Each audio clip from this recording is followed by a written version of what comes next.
Hi friends, কেমন আছো তোমরা সবাই? আজকে আমরা এসেছি একটা ছোট্ট ডে ব্লগ নিয়ে। আমি ফানিভাবে যাচ্ছিলাম প্রেম বাবুর জন্য একটা পেট ক্যারিং ব্যাগ কিনতে। ফ্লাইওভার থেকে নেমে অনেকক্ষণ হেঁটে হেঁটে ফাইনালি আমরা পৌঁছে গেলাম মামার দোকানে। এই সেই মামার দোকান যেখান থেকে আমি আমার বিড়ালের সমস্ত কিছু কেনাকাটা করি। মামা খুবই ভালো। আমি যখনই আসি যা কিছুই কিনি না কেন, মামা সব সময় আমার থেকে কম দাম রাখেন। তো প্রথমে আমি আমার বিড়ালের জন্য খাবার দেখছিলাম আর লিটার দেখছিলাম, কোন লিটারটা নিলে ভালো হবে, কোন খাবারটা খেতেও পছন্দ করবে, এগুলো মামার সাথে আলোচনা করছিলাম।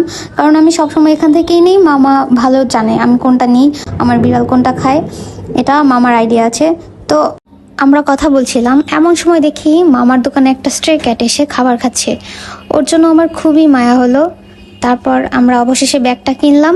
ফেরার পথে আমরা অনেক ক্লান্ত হয়ে গেছি, তাই আর ভিডিও করা হয়নি। কিন্তু বাসায় এসে যখন ব্যাগটা খুললাম, আমার প্রেম যে ব্যাগের মধ্যে বসে আছে, ও আর কোনোভাবেই বের হচ্ছে না, কোনোভাবেই ওকে বের করা যাচ্ছে না।